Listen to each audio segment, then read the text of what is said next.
Deciding whether to buy another practice is among the biggest financial decisions an orthodontist will make over the course of their career.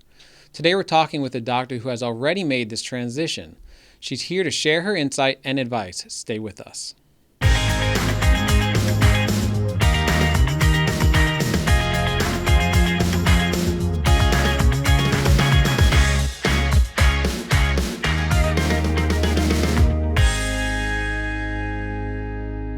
Our guest today is Dr. Amy Smith of Smith Orthodontics. She holds a doctorate of dental surgery from West Virginia University and a master's of science degree from University of Louisville. She's a practicing orthodontist with offices in Parkersburg and Ripley, West Virginia, and a longtime client of our agency. Amy, welcome to the show. Thanks for having me. Yeah, I'm glad we got you on the show finally. So let's just tell us a little bit about your career, how you got into ortho.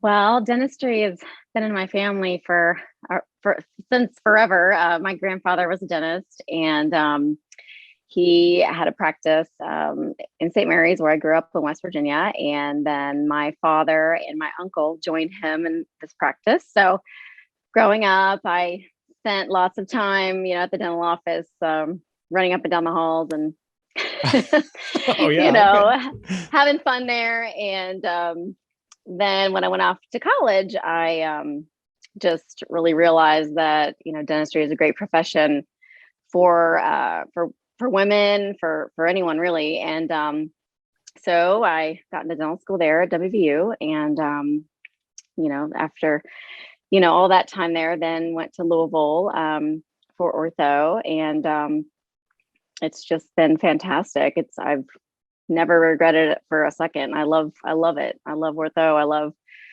making people happy, changing their smiles, changing their attitude, makes them more confident. It's just very rewarding. It's a very rewarding profession.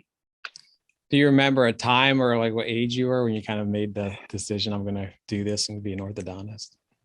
Well, I always liked kids. I enjoyed babysitting growing up. And so for a while I wanted to, and I've always liked science, chemistry. So I thought maybe I want to be a pediatrician. And I want to say it was probably freshman year of college that I kind of thought, what, I don't want to be on call. I don't want to have to deal with, that part of being a doctor. So dentistry was, the no-brainer at that point. That makes sense. Yeah, absolutely. Mm-hmm. I mean, being on call, I just remember being in shift work, and that alone was not super fun at all. I do not miss that. I mean, I guess technically for the office, I am on call in the evenings. I mean, I had a call last night. It was 6:00 p.m., but it was, a loose bracket. And so some of the emergencies are, easy to handle typically. Yeah, for sure. Yeah, I hope there's a lot less of them, I would think. That's cool. Mm-hmm. Okay. All right. So those that don't know about your practice, can you just tell us a little bit about your practice in Parkersburg and Ripley? So this practice started when I graduated 2005 from Louisville, and slowly started from scratch. A lot of people in the area knew my family, so that really helped. My uncle being a dentist, he started sending me referrals, and I have one of my best friends from dental school. She's a pediatric dentist, so she's been there right from the beginning. So that's really helped. Just going back home to practice and knowing people really helped just to grow from scratch. And then as the practice grew and grew, I kind of thought there was another orthodontist in town that was getting a little older. And so we would go to lunch, very good relationship, very nice person and colleague. But we would go to lunch every now and then. And, I told him, I don't know, 5 years ago, before we actually did the transition, I said, hey, I'm interested if you ever want to sell your practice. So well, that's smart. So you just planted the seed just in case he doesn't think, that's smart. Yeah. Absolutely. I mean, I didn't want to insult him by, but I just said, hey, if you ever decide you, want to slow down, think of me. So it ended up working out. Yeah, absolutely. Okay, so you started your own practice. So it shows you how important it is to have relationships with people in the community. That's super important because referrals definitely can make a huge difference when you're starting to practice. And that Mm-hmm. helped you really grow it. And then Mm-hmm. you decided to take on another practice. So let's just talk about how that story, you wanted to grow and you decided to do a little acquisition there. Yeah. I have two daughters. Mm, Audrey is 13 and Alexandra just turned 11. So when they were little, I started out, I was working 3 days a week, 3 full days, but I wanted to try to spend it, you torn as a mom, I wanted to try to yeah. be there for my kids as much as possible, but I also was trying to start my career. So, it's really tough and challenging to do both things as best as possible. Oh, absolutely. Um, but so as they've now gotten older, they're a little easier to there's index activities, and my parents are here too. So, again, having connections and family in the area has helped me. But when I decided that we were going to grow the practice, um, I was willing at that point in my career and in my family life to work more. And I knew that buying another practice was going to mean spending more time at the office, treating more patients, and also the other orthodontist did have a satellite practice, which is about 45 minutes away. Yeah. Great town, great area, and I felt like I was. It was time, and I was able to do that, and I wanted to do that to So that was good to timing. You had really more free time on your hands and wanted to push. And this other doctor was kind of at the end of their journey as an mm-hmm, orthodontist. So that's really good timing. Okay. mm-hmm. Yeah, it worked So out. was that the main reason that they were attractive? They had the satellite office. It was available near you. Well, What other things were attractive about his practice? well, the size of his practice, I knew wasn't as big as mine. So again, I felt like I wasn't going to be taking on too much, because I didn't want to, make it worse. I wanted Yeah. everything. All of a So sudden I working 6 days a week from 3 or something. exactly, yeah, no Saturdays for me. Yeah. But yes, the size and going down to the satellite once a week was definitely going to be doable. And of course, we were adding more staff, so you can treat more patients when you have more staff. And of course, you have the size of building that we did. We had space that we could just basically treat everybody still at my same facility. We didn't have to move, so that was also a plus. Yeah, that's really a big thing to consider because you could have had to have added two more offices, but you got to add just the satellite office. So you get Right, all that right. savings already immediately. Yes, and so it really worked out. I own my own building right now, so we didn't need to add any extra facilities. But I was just able to take over the lease at the satellite office, so that worked out really, really well. When you visited his practice, because you're going to obviously take on some of the team because you have to merge them, were you kind of doing like a soft interview with everyone to see if it was a culture fit with your existing team? No, actually, it was a big secret. Nobody knew about it. I didn't. Oh, wow. It was, and in hindsight, I would not recommend doing that at all. It was, Gotcha. um, I really didn't know the culture of his practice at all, except for what I would see on his social media. Mm-hmm. Um, and it was a big transition. So he didn't want me to tell anybody. He didn't want, I think his big concern was that he didn't want anyone to leave the practice. That He makes didn't sense, I guess. he didn't want patients to leave. He didn't want staff to leave. And I totally get that. But what happened was we picked a date. It was like May 1st, 2019.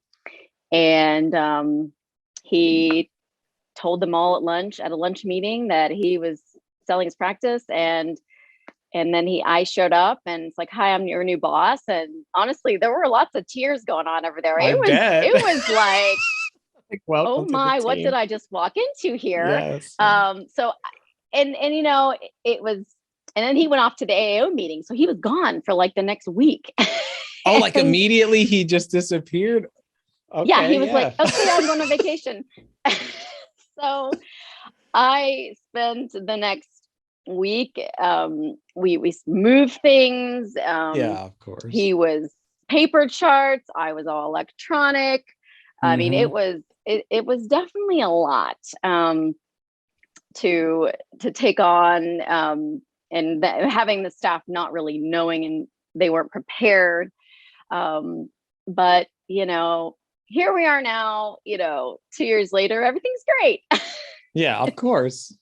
Well, yeah, what an inch. I can imagine walking into that room and then all those emotions being so high right at that moment. Oh, yeah, it was a lot. He'd had a lot of his employees had been working for him for years and years. I mean, very loyal employees. And there was one lady that retired pretty immediately because she had told him, in the past she was going to retire when he retired. So that was fine. Yeah, of course. And I don't know how to. It's hard to know how someone treats chairside if you're not, able to go in, and like you said, you can go in and, kind of, shadow, but I wasn't able to do that. So our treatment philosophies. I assume you'd recommend to do that if at all possible, if you're going to acquire another practice or giving advice about it. Absolutely. Yes. Of course, we had the practice that we did practice valuation, leading up to the actual, purchase. I mean, everything behind the scenes was done. Oh yeah. Fantastic. He had his practice value, the valuation done, and then we did our own separately. And, we worked with, Benson Koppel, and they were very helpful with, negotiating, and it was pretty lickety split. I mean, he was ready to sell, and the price was right. It was just, everything was valued very, very well. And, but you can't ever really know how they practice until you get into the nitty gritty and, yeah, absolutely. Read the chart notes. And yeah.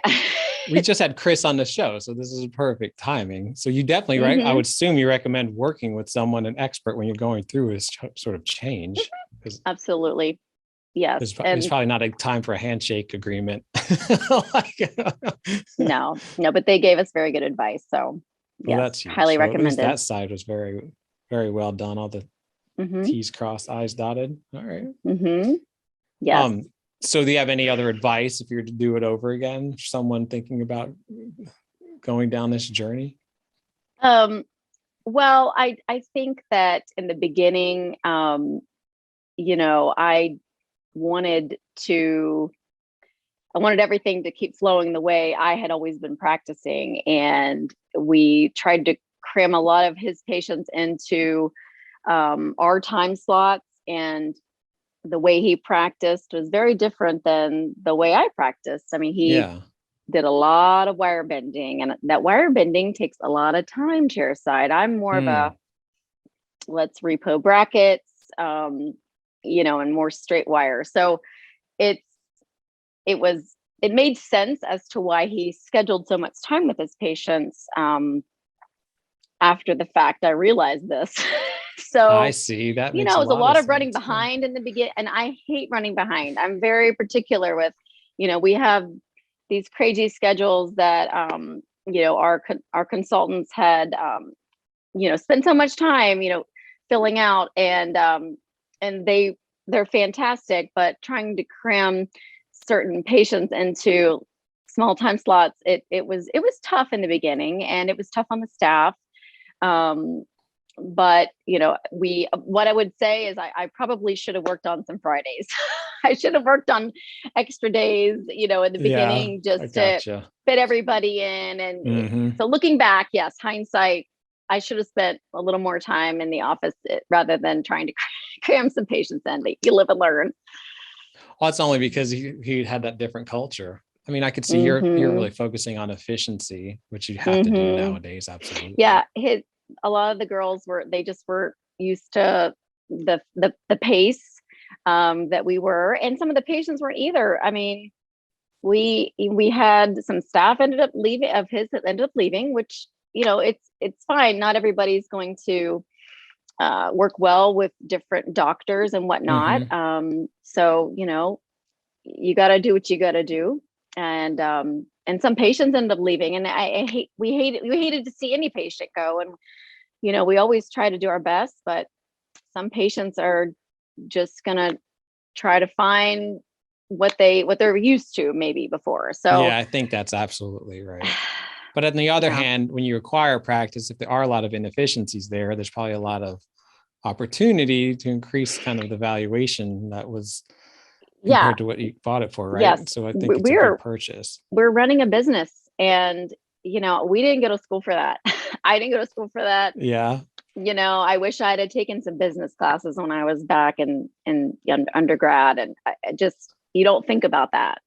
Even when you're in dental school, you don't think about it because you just want to graduate. Right. You just want to get your degree at that Sure, point. that's so true.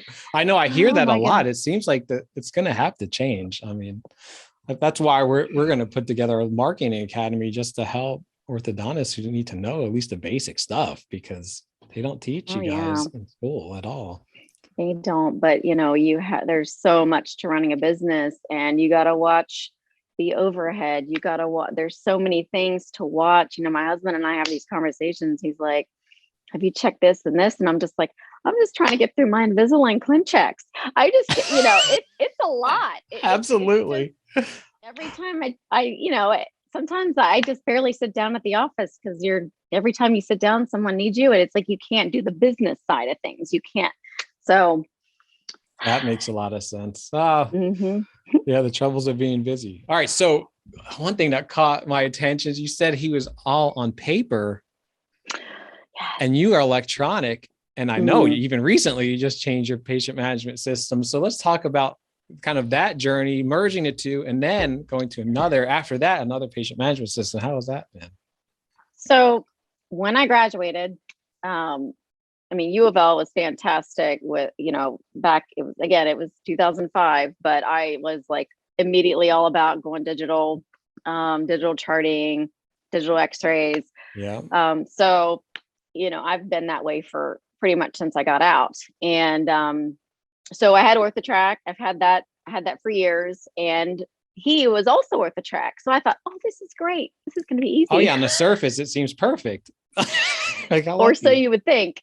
Um, so, but, you know, come to find out, he was only using the OrthoTrack software for all the financials and all the scheduling. Wow. And then of course the imaging. So he wasn't using the chart notes at all. He was handwriting all of his charts. So he had a paper chart for every patient, and he had an electronic chart. So again, back to the Oh, time thing, it was like, oh my goodness, this is taking so much extra time for each patient writing in the charts. And it was, yeah. So again, I thought that it was going to be easy to merge hmm. our softwares, but that was a whole nother, I Yeah, mean, oh my goodness. it was yet another thing to overcome. It was Yeah, I could see why crazy. the working on Fridays, maybe that makes sense. Yeah, To just should have like done play that. on it. Should have done that. Gotcha. Um, but eventually, yeah, we got all the charts all merged into the one system. And quickly after that, I was like, I am leaving OrthoTrack. No more. Mm-mm. Oh, There is was that just, kind of precipitated that? Because I was wondering why you would go through all the trouble to do the merge yeah, and then change again. yeah, Interesting. I know. I just can't sit still. I always have to be changing something. Well, whenever you're trying to become more efficient, you're always going to be looking Yeah, for the better, I just wasn't mousetrap. happy at all with the way things went with OrthoTrack. I just felt like their software was just more dated. I'd been looking around for other software, so we decided to go with Ortho 2. Yeah. and we love the edge cloud. I mean, of course, there's certain things that we miss about OrthoTrack. Well, not me. Some of the girls, they like the financial. Oh yeah. The girls up front like the financial part of OrthoTrack better, but it's I mean, far no, and none of above. the systems are perfect. We need to get Yeah. everyone. I need to interview some of these other guys. We've talked to Great Finch a few Yeah. times and they have tons of stuff. Talked to Cloud9. Yeah. I mean, I tried to talk to a bunch of people at the SAO meeting. I think it was in Orlando before we actually decided to bite the bullet and switch to Ortho 2. I did talk to a few, but that was of course right before COVID. So I was glad at least went to that right meeting before COVID. Oh yeah, I remember that. Yeah, because we ended up switching to Ortho 2 the next year. So it was like August 2020 is when we switched to Ortho 2. So it's been very good. Awesome. All right, so you've started a practice and you've taken one over. Which one would you say is harder to do? Oh, taking one over for sure. That's That's interesting. It's just there were so many differences, and it might not be that way with merging two different practices. Maybe the doctors were more similar and treating the same, and I wouldn't say to not do it because of that. Because of the different ways you practice, I would just say you really need to be prepared for any and everything. One of the consultants that we talked to said, typically when you have a merge practices, it's going to be rough for 6 months, and then I'm like, 9 months in, I'm like, when's it going to get better? There were certain times I'm like, oh God, gotta, the stress and like I said, lots of change in the staff, and COVID didn't really help. It didn't really help us at all, right? Absolutely. It was less. I mean, that many months into, having the two practices as one, COVID hit. And so right when you're supposed to be seeing all this, increased production and really things getting going, it was like, well, sorry, you have to shut your doors. Yes. So that was a punch in the gut really last year, but we survived and we got through it, and I have a smaller staff now, but we're happier, and everyone gets out of work at a decent time, 5-ish, we're 5:15, 5:30, we're done, and everybody can go home and be with their families, and we're happier. So it's definitely being happier is worth everything. That's absolutely. Yes. All right. So I think, during a lot of this transition, we also did the rebranding with the logo and, we kind of the website and everything.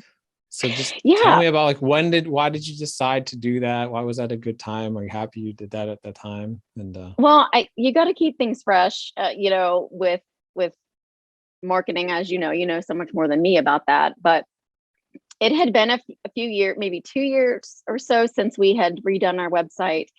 And I had thought about redoing our logo, and I thought, this is a perfect time because we're going to have to redo all of our letterhead and redo all of so many other things. So I thought, why not just do it all in one fell swoop? So redoing the logo, I thought that it was great. The way you guys helped us with that. I mean, asking us all about us and our practice and what makes us great. And so I felt like it was just a great time, since there was going to be so much other transition. We were going to have to be putting signage up down in Ripley at the That's true. When you're changing a lot of physical stuff, it's a great time to change a lot of your design, because I think a lot of doctors don't realize that if you change your logo, we need to change it pretty much everywhere as soon as it's feasible. Yes. So that makes it very smart time to do that. That was a really fun project. Okay, so how important do you think it is to have a strong brand? One of the things we did, I remember changing, is the messaging was, that you're one of the trusted orthodontists in town. I think tried to center your messaging around trust. I think that's been very successful. Yeah, I love that. I guess it's not really a tagline, but I love these because I want people to trust me. I want, like I said, we've been doing this for, a long time, and I feel confident in treating pretty much everybody that walks in the door. I mean, we've been doing Invisalign for so long. I mean, it's great. It flows, and it's, all of the people in the community know us. We try to get out and support the community a lot. I think, we kind of touched on that a little bit. I do think that's important to have our staff go, and sometimes we've done, and like we've gone and got an angel tree child off of the Christmas trees, and we'll go together and shop, or we go and volunteer at a race to hand out snacks or waters. It's good to get out there in the community because that's who's supporting you. We have we treat patients of other small business owners. I go to their shops to buy things. I think that's really important. And I want the community to feel like Smith Orthodontics supports everybody locally. Now, it is, that being said, having a satellite office, I've noticed it's been a little harder to, of course, get involved in the community there because we don't live there and we're not there as often. But we've tried to meet the staff at those other offices and do as much as we can. Oh, absolutely. I mean, I think we've done a lot for a satellite office to get your branding out there, talk about your message, understand the culture. And, we go over the social media metrics every month, and consistently all the posts that people love are when you guys are doing something really fun and we're getting to know you a little better. That's what people like. And it kind of is coming full circle. We were just talking about when you started the practice, how important connections are and then your network is, and really being involved with the community. So that is paying all these dividends now, and just keeps doing it over and over again, especially when you're in sort of a rural community or a smaller community. I think it makes a huge difference. Yeah. Like just recently we did the pink bands for breast cancer awareness, and the money, we have the kids get pink if they want it, but we tell them, hey, would you like to help support the pink mammogram fund that they have at our local Camden Clark WVU hospital? And so you see the boys, see the boys' eyes go, okay, but it's for a good cause, and they know that, and that it helps them to realize that they're helping others in our community. So that's, we like to help the kids get involved too. So. Yeah, that makes it real. I think that does matter. How important do you think it is to just have consistency in your branding? What's on your website, what's on your business card, what the inside of the office looks like, because you had to acquire another office, so you have to go through some of that. We had to, we put vinyl on the windows, we changed the signage. I think, how do you feel about that? I think it's important. I've kind of always heard that you want your logo on anything that leaves your office, any piece of paper, any, t-shirts, sweatshirts, whatever, it's that recognition of your logo and the name, so I think it's very important. The more people see it, they feel like, oh yeah, I know that, or I've seen that. And so they feel, familiar, I guess, and comfortable when they're around that. And even in the main office in Parkersburg, you've done a little bit of remodeling in the last couple of years, right? Yeah, it was we had carpet in there, and it was definitely time to go. So yeah, I think a lot of doctors are in that position because you kind of go blind to it when you're in there all the time. It's you almost need someone else to come in and give you their opinion, because you don't want to feel. Yeah, it's still like it's like refreshing. We're refreshing everything, like I said, with the logo, website. You got to redo things inside your office too. You need to walk in the front door and pretend like you're a patient and see what everything looks like from those eyes, because you're always in the back. So it's good to check that out. But yeah, we redid all the floors to, hardwood floors. And then we did all new, our whole lobby's been redone. So it's definitely freshened things up. You even redid the parking lot recently. I think last time I was up there. I mean, to me, little things like that from my point of view make a huge difference. You go in somewhere and the asphalt looks really bad and there's potholes and there's the paint's really old and there's carpet. Every little thing I think stacks up on what someone's opinion of your practice is going to be. Yeah, I think it's very important. Fresh paint, just little things like that. It's definitely does a lot. And people notice too. I had a patient come back. We finished her, I don't know, 5 years ago, and she was in the office the other day because she didn't wear her retainers and she wanted to do Invisalign again. Yeah. But I thought, you haven't been here since we redid it. So I think there's patients that come back, or maybe, hey, they're going to bring their kids, down the road. It's like, I think it's good for them to see that our practice is doing well. We're putting money back into the practice. I think that's important. I think that's important for your staff too, to see that Oh, absolutely. It's not all about making money. You want patients to feel comfortable and, think that, oh gosh, this is they're doing well, and they appreciate their building and even the plants outside. You got to redo the landscaping. It's little things like that. Yeah, I think it just says a lot about your culture and your attention to detail and how much you just care, really. You're in the appearance business. So I think it's pretty important. It's So, all right, we'll bring it back just a little bit to the transition, acquiring another practice, or any last little piece of advice you give someone if they're thinking of going down this road of growing through acquisition. Well, do your homework. If there is a satellite, you don't have to buy that satellite. We did go ahead and, make sure we evaluated everything separately to, make sure that this buying the satellite was also something that we wanted to do, and it was worth it. Awesome. I know that I wouldn't have to do that, but we did.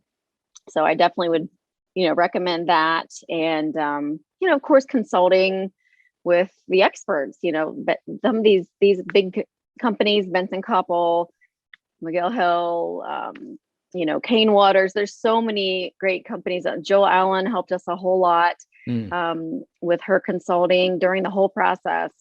I feel like I couldn't have done it without consulting all of these people, the experts that have our best interest in mind. Perfect. Is there anything else you want to talk about before we close it out? Well, no, you guys have been great. I appreciate all your help. Mary's fantastic. I enjoy chatting with her every week, and I couldn't do it without you guys either. Well, thanks. All right, Amy, it's been really fun. I think I learned a few things that I had never heard. So it's always good to hear these stories. Any advice? I think it'll help a lot of orthos going down this path. I hope so. Feel free to give my information out to anybody that asks. I mean, I'm happy to chat with anyone if they have any questions. Perfect. All right, we'll put it right on the page on the episode. So anyone that needs any advice can reach out to Dr. Amy Smith. There are two big takeaways from this show. Dr. Smith hired professionals who knew what they were doing so they could make sure the numbers made sense when she was acquiring that practice. Lessons learned, she probably should have worked with the practice, got to know the office, got to know their processes, procedure, the culture, to avoid pain afterwards after she acquired the practice and had to merge everything. So if you want to be a guest on the show, or you have an idea for an episode, go to orthothrive.com. You can reach me at richard@orthosalesengine.com. Keep grinding, keep thriving, and I'll see you next time.